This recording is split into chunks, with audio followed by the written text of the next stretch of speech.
I step into Lincoln Stadium with Aunty Margaret beside me, the roar of the crowd rising like a promise of a perfect evening. But before we even reach our seats, a staff member blocks our path. He looks at her ticket, smirks, and says, "There's a special seat fee for people like you. Pay it or move aside." His voice slices through the noise. Laughter ripples from the people behind us, quiet at first, then bolder. I catch a few phones tilted toward us, recording her discomfort like it's entertainment. Aunty Margaret's fingers tighten around the ticket. She doesn't argue. She doesn't plead. She just stands there, stunned for a moment, her pride struggling to stay upright as humiliation claws at her. Her eyes flick to mine for a second, full of silent questions. Why again? Why here? I feel anger surge up my throat, thick and hot, but when I open my mouth, no words come out. The whispers, the chuckles, the pointed stares, they all blur together into one suffocating hum of ridicule. It feels like every past slight, every quiet disrespect she ever swallowed is echoing through this one moment. I see flashes of old memories. Relatives speaking down to her at family gatherings, people pretending not to hear her voice, cousins smirking when she dared to speak with confidence. This moment, this was all of them rolled into one public slap. Security stands off to the side, pretending they don't see what's happening. The stadium manager strolls past, gives Aunty a quick up and down, and lets a thin smile stretch across his face, one that says, "Know your place." But then I look at her again. Even with her shoulders tense, even with that sting in her eyes, she straightens. She grips her purse with both hands, holding it close, not like a burden, but like a shield, a quiet declaration that she won't crumble here, not for these people. The humiliation doesn't fade. It burns itself into me, branding my chest with a fire I've never felt before. Watching her stand there, forced to absorb a stranger's disrespect while a crowd enjoys the spectacle, something inside me shifts, something sharp, something permanent. I don't say a word aloud, but inside the vow is clear, cold, and irrevocable. The people laughing today will not be laughing for long. Aunty Margaret wasn't born into wealth or privilege. Every dollar she earned, every door she opened, had been fought for against relatives who barely hid their contempt. I remember the stories she told me of growing up in suburban Ohio, where family gatherings felt like trials. Her parents and cousins whispered doubts, telling her she would never fit in, that high society wasn't meant for someone like her. She built her first business from scratch, late nights hunched over ledgers, counting pennies until her eyes burned, weekends lost in endless negotiations over contracts and deals that seemed impossible. Every small victory came at the cost of exhaustion, ridicule, and isolation. And then there was Henry, her older cousin, who smiled while stealing her ideas and presenting them as his own. The betrayal cut deep, sharper than any public insult, leaving marks invisible to anyone else but vivid in her memory. I remember watching her at night, staring at the ceiling, tears quietly slipping down her cheeks. She never let them stay for long. Wiping them away, she would lean forward, a mind already spinning, planning the next move, calculating the steps that would one day give her control over her own destiny.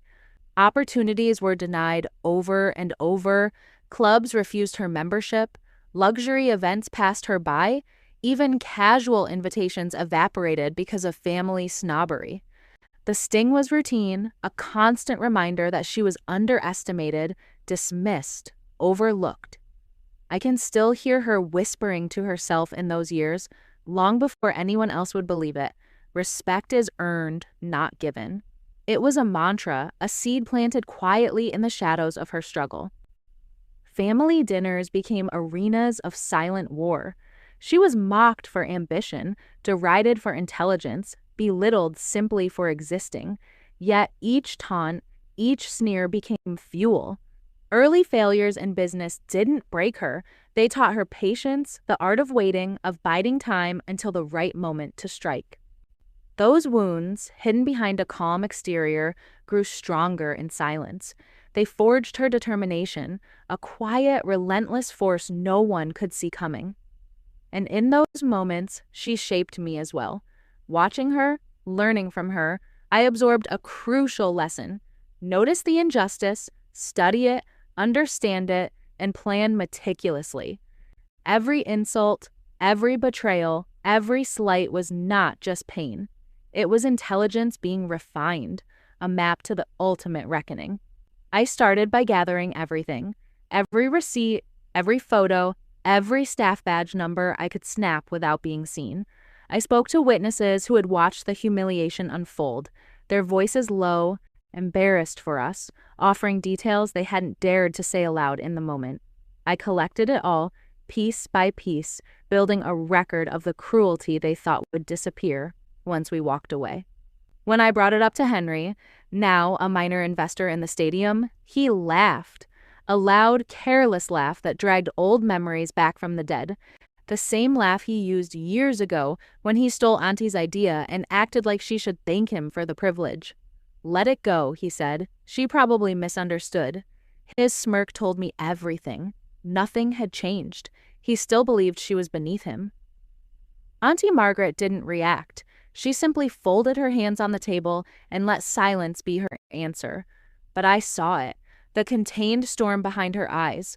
The quiet calculation. She wasn't angry. She was preparing. We dove into research, uncovering layers beneath the stadium's polished surface, legal loopholes tucked inside contracts, ownership splits buried in filings, sponsorship deals teetering on the edge of collapse. A notice of an upcoming auction that seemed insignificant to everyone, except us. I traced the staff who mocked her, scrolling through their online posts. I found their casual arrogance, their jokes about putting people in their place. I screenshotted everything. Their own words would become keys later. Every insult replayed in my head, a loop that hardened my resolve. This wasn't just revenge anymore. It was justice that needed to be executed with precision, not rage. The deeper I dug, the clearer the patterns became. The special seat fee wasn't policy. It wasn't legal. It wasn't even documented. It was arbitrary power, used selectively, targeting people they thought wouldn't fight back. It was the kind of weakness disguised as authority, a perfect crack in their armor. Nights blurred together. Spreadsheets lit our living room. Calls with legal advisors stretched past midnight. Emails were drafted, redrafted, and stored for the right moment. We weren't rushing. We were aligning the pieces. On social media, jokes about the incident floated around. People laughed, made memes, and mocked Auntie Margaret's expression. I saved every post. They didn't know they were handing me leverage one frame at a time. But then came the turning point. Minor investors beginning to voice their frustrations. Complaints about mismanagement, about dwindling profits, about the leadership treating the stadium like a personal playground. These small shifts were like hairline cracks in glass. When pressure touched them, they'd shatter. Through it all, Auntie stayed quiet, calm, almost serene. Everyone mistook it for defeat. They had no idea her silence was the sound of strategy sharpening itself. And as the final pieces slid into place, I felt it, the shape of the reveal forming in my mind. Something public, something undeniable, something that would not just avenge her humiliation, but turn it into a spectacle they could never escape. The plan wasn't finished yet, but the stage was being built. And when the curtain rose, they would not see her as they once had. They would see exactly who they had underestimated. It was past midnight when my phone buzzed, a call from a former business partner I hadn't spoken to in years. His voice was urgent, low, the kind that pulls your chest tight.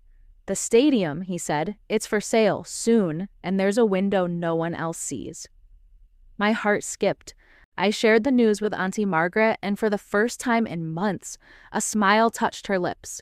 Quiet, controlled, almost imperceptible. Decades of careful planning, of patient endurance, finally aligned into a single, devastatingly precise plan. Henry, as usual, was blind to her potential. His arrogance, once a shield, was now a liability.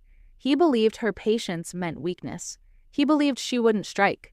That miscalculation would be his undoing. We dug deeper, uncovering a legal loophole that seemed almost designed for us. Minority investors could buy controlling interest if certain conditions were met, a tiny, overlooked clause that would allow her to take command of everything. I watched her expression transform. Calm resolve hardened into quiet, unstoppable determination. There was no haste, no recklessness, only certainty, only inevitability. Then she made the call, the first of many. Her voice, steady and commanding, flowed over the line with authority that demanded respect. A key financier listened and agreed, every word she spoke slicing through doubt, establishing her as the one in control. Simultaneously, we reached out to media insiders. Carefully, subtly, we planted hints of change, stories that would stir attention without revealing our hand. The anticipation was electric, buzzing through the air like static before a storm. Adrenaline coursed through me. Every humiliation, every slight, every stolen opportunity over the years was converging on this moment.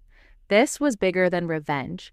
This was strategy, patience, and justice wrapped into a legacy that no one could erase. For the first time, the path ahead was clear. We were no longer reacting. We were creating. And when the world finally looked up, it would see her power and the reckoning she had earned. Auction day crackled with tension the moment we stepped inside. Bidders murmured, numbers flashed on screens, and every seat felt wired with anticipation. I stayed near the wall, watching in silence as the price climbed higher and higher, each bid tightening the room like a noose. Then Henry walked in, smug, confident, certain the day belonged to him. He glanced at us with that familiar, dismissive smirk, the same one he used when he mocked Aunty for daring to dream beyond her place. He had no idea that the ground beneath him was already gone. When Aunty Margaret raised her paddle for the final bid, the room froze. The figure she named wasn't reckless. It was calculated, surgical, a number that cut straight through every competing bidder. A hush fell over the crowd. Even the auctioneer paused, stunned, before announcing it as the winning bid. The stadium manager's jaw fell open. Security officers exchanged confused whispers. Investors stared at her like she was a storm they had failed to predict. No one, not even Henry, saw it coming. And then came the humiliation, the kind that mirrors the cruelty she once endured. Henry's smirk evaporated, his face flushing red as the truth sank in.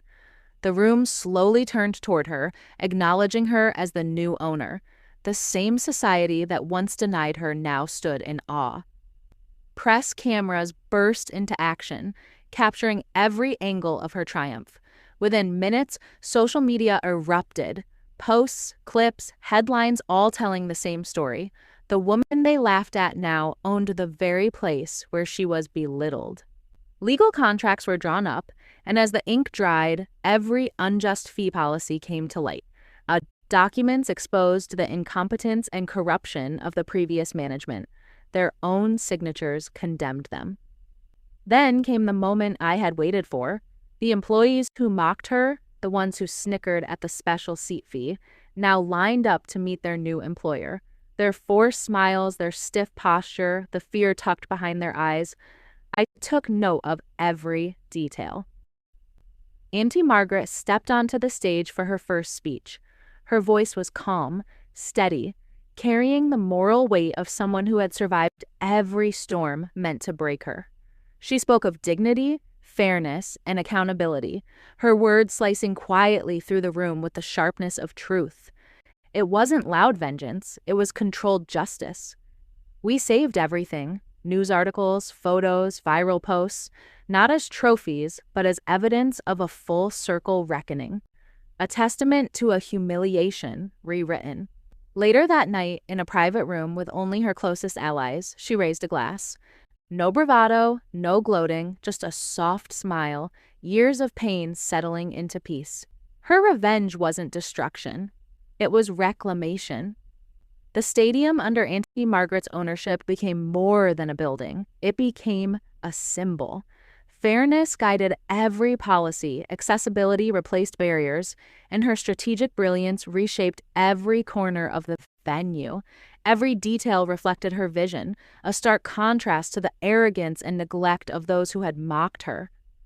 Henry scrambled to control the narrative, issuing press statements, apologies, and excuses. But credibility, once lost, does not return. The public saw through him. The laughter that once echoed at Auntie's expense now recoiled on him.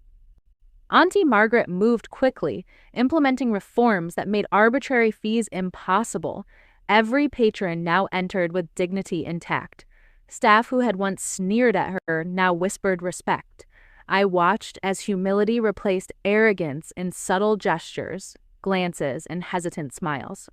Social media chronicled the journey from humiliation to triumph, inspiring thousands who followed the story, witnessing a masterclass in patient, deliberate justice. We spent quiet evenings reflecting on the long road that led here, the betrayals, the calculated moves, the sleepless nights poring over documents. Every step, no matter how small, had prepared her for this moment. Through it all, Aunty Margaret remained grounded. Pride never became arrogance. Satisfaction never became reckless celebration. Her victories were measured, deliberate, and imbued with purpose. Being by her side, I came to understand her patience, her intelligence, and her emotional resilience.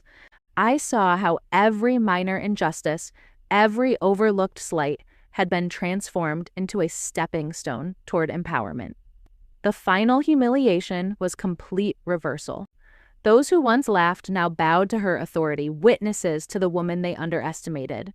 We celebrated quietly, privately, the kind of victory that leaves no loose ends. Revenge had been executed with elegance, precision, and inevitability. And in that moment, I realized something fundamental. Vengeance, when wielded with intellect, patience, and dignity, becomes justice. It becomes reclamation. It becomes power.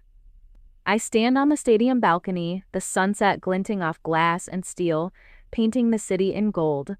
The wind carries a quiet hum of triumph, and I feel the weight of everything that brought us here. From laughter to shock, from humiliation to empowerment, from weakness to control.